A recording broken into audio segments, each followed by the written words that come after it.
یادداشت کو تیز کرنا ہے تو نہار منہ کھجور کھاؤ۔ اگر کام کے بعد تھکاوٹ محسوس ہونے لگے تو پودینے کے پتے چبا لیا کرو۔ چائے کا استعمال جوڑوں میں درد کا باعث بنتا ہے۔ نہار منہ دودھ دینے والا پانی پینے سے چہرے پر کبھی بھی دانے یا چھائیاں نہیں نکلتی۔ ایک مرتبہ ہفتے میں پیشاب والی جگہ پر سرسوں کا تیل لگا لو تو زندگی بھر بواسیر کا مسئلہ نہیں بنے گا۔ اگر آپ کے ہاتھوں کی جلد سیاہ پڑ جائے تو سونے سے پہلے لیموں کا رس لگا لیں۔ سوتے وقت کبھی ٹائٹ کپڑے پہن کر مت سوئیں، اس سے گیس سے قبض کا مسئلہ ہو سکتا ہے اور نوعمر بچوں کی ہڈیاں بننا رک سکتی ہیں۔ موبائل کو اپنے پاس یا تکیے کے نیچے رکھ کر مت سوئیں۔ جوڑوں کے درد اور تکلیف سے نجات کے لیے مچھلی کھائیں۔ صبح کی سستی اور کاہلی سے بچنے کے لیے ادرک کا استعمال ضرور کریں۔ دماغ کی شکایت کی صورت میں پیاز کا استعمال بڑھا دینا چاہیے۔ کیا آپ جانتے ہیں روزانہ مسکراتے ہوئے 10 منٹ پیدل چلنا ڈپریشن کو دور کرتا ہے؟ یاد رکھیے، مردوں کے بانجھ پن کی بڑی وجہ نشہ اور سگریٹ نوشی وغیرہ ہے۔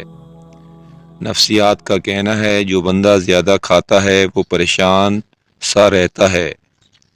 جو چھوٹی چھوٹی باتوں پر غصہ کر جاتا ہے وہ توجہ چاہتا ہے۔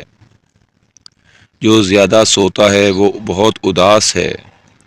انجیر کے استعمال سے گال گلابی ہوتے ہیں، معدہ ٹھیک ہونے لگتا ہے اور جسم میں طاقت آتی ہے، قبض اور بدہضمی دور ہوتی ہے۔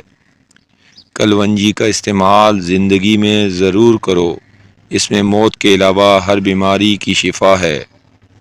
ناریل کے تیل میں لیموں کا رس ملائیں اور روزانہ لگائیں، اس سے ہونٹوں کی سیاہی بھی دور ہوگی اور ہونٹ گلابی بھی ہو جائیں گے۔ شہد کو 15 منٹ تک چہرے پر لگا کر چھوڑ دیں، یہ جھریوں کو آنے سے روکے گا۔ چہرے پر کھیرا لگانے سے چہرے کی جھریوں کا خاتمہ ہو جاتا ہے۔ جو روزانہ اپنے ہاتھوں اور ہتھیلیوں پر اور پاؤں کے تلووں پر تیل لگا کر سوتے ہیں وہ کافی بیماریوں سے محفوظ رہتے ہیں۔ امرود کھانے سے ذہنی تناؤ میں کمی ہوتی ہے۔ اونچا بولنے والی عورت بے حیا ہوتی ہے۔ کھجور کھانے کے بعد فوراً پانی نہیں پینا چاہیے، اس سے ہاضمہ خراب ہو جاتا ہے۔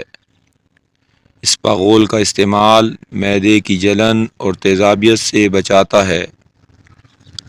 مسوڑوں میں درد ہو یا سوجن، تقریباً 5 گرام پھٹکری کو 1 گلاس پانی میں گرم کر لیجئے اور جب پھٹکری پگھل جائے تو اس کو دانتوں اور مسوڑوں پر مسل دو، جلد افاقہ ہوگا۔